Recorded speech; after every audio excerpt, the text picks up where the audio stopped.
ശ്രീലളിതാ സഹസ്രനാമ സ്തോത്ര പഠനം ഭാഗം 47. അമ്മേ നാരായണ. ലളിതാ ത്രിപുരസുന്ദരിയുടെ 691 നാമമായി സഹസ്രനാമത്തിൽ പറയുന്നത് ചതുരംഗ ബലേശ്വരി.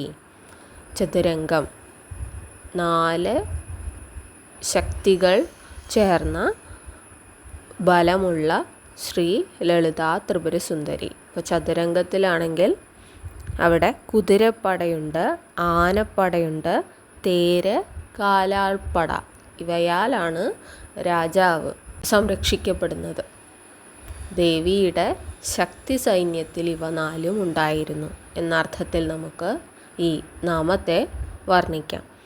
അതല്ലെങ്കിൽ നമ്മുടെ അന്ധകരണത്തെ സംരക്ഷിക്കുന്നത് മനസ്സ്, ബുദ്ധി, ബോധം, അഹം അഥവാ ഈഗോ സ്റ്റേറ്റ് എന്നീ 4 കാര്യങ്ങളാണ്. അപ്പോൾ ഈ അന്ധകരണത്തിൽ വസിക്കുന്ന ദേവി ഈ 4നാലും സംരക്ഷിക്കപ്പെട്ടിരിക്കുന്നു എന്ന അർത്ഥത്തിലും ചതുരംഗ ബലേശ്വരി എന്ന് ദേവിയെ വിളിക്കാം. ഈ 4നും മനസ്സിനും ബുദ്ധിക്കും ബോധത്തിനും നമ്മുടെ അഹംഭാവത്തിനും ഈഗോ എന്ന ആ ഫീലിങ്ങിനും ഫലം നൽകുന്ന, ശക്തി പകരുന്ന ദേവി എന്ന അർത്ഥത്തിലും നമുക്ക് ഈ വാക്കിനെ വ്യാഖ്യാനിക്കാം. 692 നാമം സാമ്രാജ്യദാഹിനി. രാജ്യങ്ങൾ കൂടി ചേർന്നതാണ് സാമ്രാജ്യം. ചക്രവർത്തിമാർക്കാണ് സാമ്രാജ്യങ്ങളുള്ളത്. ചക്രവർത്തിമാർ നടത്തുന്നതാണ് രാജസൂയയജ്ഞം. ആ രാജസൂയയജ്ഞത്തിന് എല്ലാ മംഗളങ്ങളും അരുളുന്ന ദേവി എന്ന അർത്ഥത്തിൽ നമുക്ക് ഈ നാമത്തെ വ്യാഖ്യാനിക്കാം. അതല്ലെങ്കിൽ വൈകുണ്ഠമാണ് മോക്ഷമായി കരുതുന്നതെങ്കിൽ അതിനും അപ്പുറത്തുള്ള ഒരു സാമ്രാജ്യമാണ് ശ്രീചക്രം. ആ ശ്രീചക്രത്തിൽ ബ്രഹ്മ, വിഷ്ണു, മഹേശ്വരന്മാർക്കും സ്ഥാനമുണ്ട്. ആ ശ്രീചക്രത്തിൻ്റെ അധിവിശ്വരിയായ ദേവി യഥാർത്ഥ ഭക്തന് ശ്രീചക്രത്തിൽ തന്നെ ഒരു സ്ഥാനം നൽകുന്നു അത്രേ.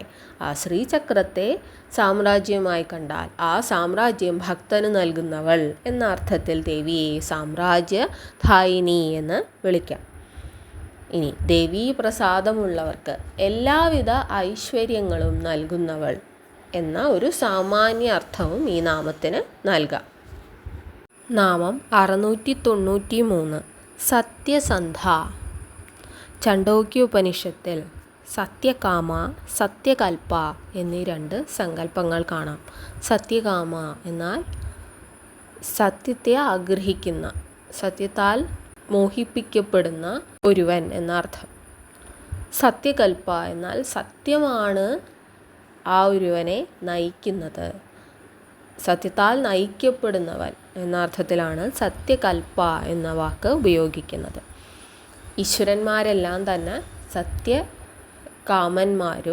സത്യകൽപ്പന്മാരുമാണ്. ഇവിടെ ദേവിയും സത്യസന്ധയാണ്. വാക്കിലും പ്രവൃത്തിയിലുമുള്ള സത്യസന്ധത പുലർത്തുന്ന ദേവി ഭക്തനിൽ നിന്നും ഇതേ കാര്യം പ്രതീക്ഷിക്കുന്നു.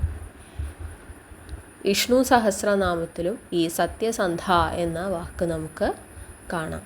നമ്മുടെ കർമ്മത്തിൽ 100% സത്യസന്ധത പുലർത്തുന്നവനാണ് യഥാർത്ഥ ഭക്തൻ എന്ന അർത്ഥത്തിൽ ഈ നാമം ഉപയോഗിക്കുന്നു. 694 നാമം സാഗരമേഖല. ദേവി പ്രപഞ്ചത്തിൻ്റെ തന്നെ അധീശ്വരിയാകുന്നു. ആ പ്രപഞ്ചമാതാവിൻ്റെ അരഞ്ഞാണമായി, മേഖലയായി, അങ്ങനെ ദേവിയുടെ അരക്കെട്ടിൽ ചുറ്റിപ്പിണഞ്ഞു കിടക്കുന്ന സാഗരമാകുന്ന അരഞ്ഞാണം അണിഞ്ഞ് ദേവി ലളിതാ ത്രിപുരസുന്ദരി. ദേവിയെ ഭൂമിദേവിയായി സങ്കല്പിച്ചുകൊണ്ട് ഈ വൃക്ഷങ്ങളെല്ലാം ദേവിയുടെ ജട, ആ തലമുടി അങ്ങനെ വിടർന്നു നിൽക്കുന്നത് പോലെയുള്ള വൃക്ഷങ്ങളുടെ ശിഖരങ്ങൾ, ദേവിയുടെ വസ്ത്രം, ഇവിടുത്തെ പച്ചപ്പട്ട് വിരിച്ചതുപോലെയുള്ള വയലുകൾ ദേവിയുടെ വസ്ത്രമാണ് എന്നുള്ള സങ്കല്പം. ദേവിയുടെ അരഞ്ഞാണമാണ് സാഗരം എന്ന സങ്കല്പം. ദേവിയുടെ ആഭരണങ്ങളാണ് ഈ നക്ഷത്ര സമൂഹം എന്നുള്ള സങ്കല്പം. വീണ്ടും ഇപ്പോൾ ഒരു പരിസ്ഥിതി ദിനം കഴിഞ്ഞതേയുള്ളൂ. ഭൂമിയെ തന്നെ ഈ പ്രകൃതിയെ തന്നെ അമ്മയായി സങ്കല്പിക്കുന്ന ആ ഒരു ഭാരതീയ തത്വചിന്തയുടെ ഭാഗമാണ് പ്രകൃതിയെ ഈശ്വരനായി സങ്കല്പിക്കുക എന്നുള്ളത്. അങ്ങനെ ഈശ്വരനായി സങ്കല്പിക്കുമ്പോൾ ആ പ്രകൃതിയെ നാം സംരക്ഷിക്കുന്നു. അതുകൊണ്ടാണ് നമ്മളിവിടെ കാവുകളും മറ്റുമൊക്കെ സംരക്ഷിച്ചു പോരുന്നത്. പ്രകൃതിക്ക് മുകളിൽ നമുക്കൊരു ഡോമിനൻസ് ഉണ്ട്. പ്രകൃതിയേക്കാൾ ശക്തരാണ് നമ്മൾ എന്നൊരു ചിന്ത ഒരിക്കലും ഭാരതീയ തത്വചിന്തയുടെ ഭാഗമല്ല. ഒരിക്കലും ആന്ത്രോപോസെൻട്രിക് അല്ല നമ്മുടെ ഇന്ത്യൻ മിത്തോളജി എന്ന് പറയുന്നത്. അത് പ്രകൃതിയോട് കൂടി ചേർന്ന് നിൽക്കുന്ന ഒന്നാണ്. നാമം 695. ദീക്ഷിത. ശ്രീവിദ്യാതന്ത്രം പഠിക്കുന്ന ഒരു വിദ്യാർത്ഥിക്ക് ദീക്ഷ നൽകുന്ന ഗുരുവായ ശ്രീ ലളിതാ ത്രിപുരസുന്ദരി. ഭക്തന് ദീക്ഷ നൽകുന്ന, എന്താണ് ദീക്ഷ? അതികഠിനമായ വ്രതനിഷ്ഠയോടെ ഒരു കാര്യം ചെയ്യുമ്പോൾ അതിന് നൽകുന്നതാണ് ദീക്ഷ. നമ്മുടെ മനസ്സും ശരീരവും ഒരുപോലെ ശുദ്ധമാക്കി വെച്ചുകൊണ്ട് ഒരു പ്രത്യേക കാര്യം ചെയ്യുന്നതിനായിട്ട് എടുക്കുന്നതാണ് ദീക്ഷ. അപ്രകാരം ഭക്തന് കൃത്യനിഷ്ഠയുള്ള ഒരു ജീവിതം നൽകുന്ന, കൃത്യനിഷ്ഠയോടെ ജീവിതം മുന്നോട്ട് നയിക്കാനുള്ള മനക്കരുത്ത് നൽകുന്ന ശ്രീ ലളിതാ ത്രിപുരസുന്ദരി എന്നൊരു സാമാന്യ അർത്ഥം ഈ വാക്കിനെടുക്കാം. ദേവിയെ മഹാഗുരുവായി സങ്കല്പിച്ച് സഹസ്രാര ചക്രത്തിലിരിക്കുന്ന മഹാഗുരുവായ ദേവി എന്ന് ആദ്യമേ ദേവിയെ നമ്മൾ വർണ്ണിച്ചിട്ടുണ്ട്. ഇവിടെ ഭക്തന് ദീക്ഷ നൽകാൻ ഉള്ള വിധത്തിൽ നമ്മുടെ ഗുരുവായി മാറുന്ന ദേവി ലളിതാംബിക എന്ന അർത്ഥം. 696. ദൈത്യശമനി. ദൈത്യൻ എന്നാൽ രാക്ഷസൻ എന്നോ മാരീചൻ എന്നൊക്കെ ആ വാക്കിന് അർത്ഥം കൊടുക്കാം. ദൈത്യശമനി, ദൈത്യങ്ങളെല്ലാം ശമിപ്പിക്കുന്നവൾ. ദൈത്യം എന്നുള്ളത് കൊണ്ട് നമ്മുടെ ഉള്ളിലെ ആസുരിക ശക്തികൾ, ഇത് വീണ്ടും വീണ്ടും പറയുകയാണ്. അസുര നിഗ്രഹം എന്നുള്ളത് കൊണ്ട് കേവലം ഒരു ഭണ്ഡാസുരനെയോ ഒരു മഹിഷാസുരനെയോ വധിക്കാനായിട്ടല്ല ദേവി അവതാരമെടുക്കുന്നത്. ദേവിയുടെ ഭക്തൻ്റെ ഉള്ളിലെ ആസുരിക ചിന്തകൾ, ആസുരിക ശക്തികൾ എന്തു തന്നെയാണെങ്കിലും, അത് കാമ ക്രോധ ലോഭ മോഹങ്ങൾ എന്തു തന്നെയാണെങ്കിലും അതിനെ നശിപ്പിക്കാൻ തക്ക ശേഷിയുള്ള ദേവി ലളിതാംബിക, ദൈത്യശമനി എന്ന് അറിയപ്പെടുന്നു. 697. സർവലോകവശങ്കരി. സർവലോകങ്ങളെയും, ഗായത്രി മന്ത്രത്തിലാണെങ്കിൽ ഭുർ ഭുവ സ്വഹ എന്നീ 3 ലോകങ്ങളെയും വശീകരിക്കാൻ തക്ക, ദേവിയിലേക്ക് അടുപ്പിക്കാൻ തക്ക ശേഷിയുള്ള ദേവി ലളിതാംബിക. 698. സർവാർത്ഥധാത്രി. ദേവി ശ്രീമാതയാണ്, പ്രപഞ്ചത്തിൻ്റെ തന്നെ അമ്മയാണ്.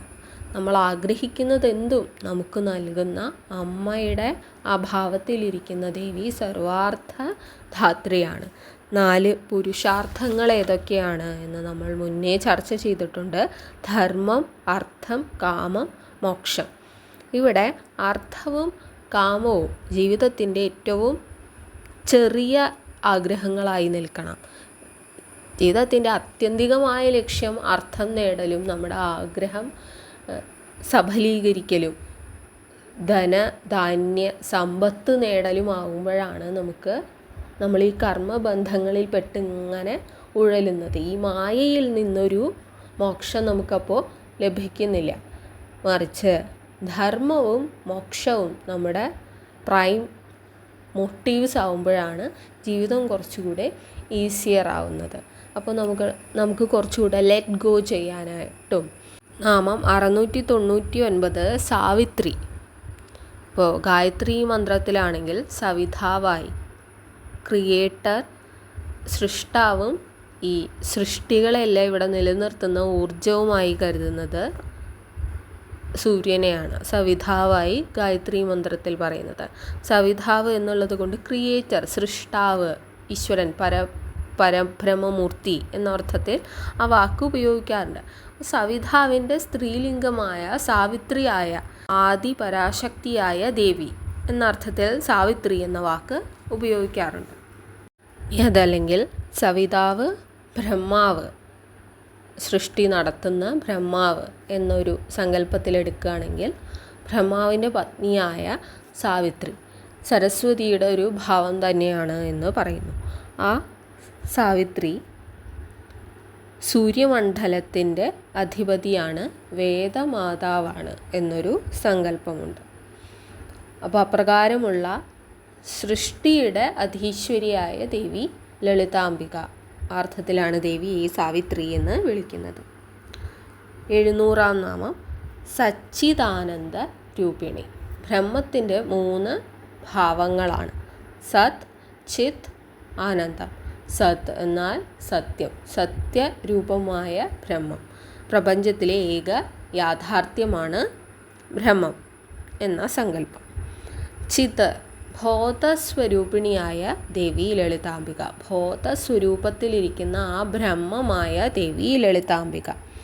ആനന്ദചിത്തയായ ദേവി ലളിതാംബിക. അപ്പോൾ പരമമായ യാഥാർത്ഥ്യങ്ങളായ സത്, ചിത്ത്, ആനന്ദം, ഇത് 3മായ സച്ചിദാനന്ദരൂപിണിയായ ദേവി ലളിതാംബികയെയാണ് ലളിതാ സഹസ്രനാമത്തിൽ നമ്മൾ വർണ്ണിക്കുന്നത്. നമ്മളിപ്പോൾ 700 നാമങ്ങളും പിന്നിട്ടിരിക്കുകയാണ്. ഇനിയുള്ള 300 നാമങ്ങൾ കൂടി പഠിക്കാനുള്ള ശക്തി ദേവി നൽകട്ടെ. നന്ദി.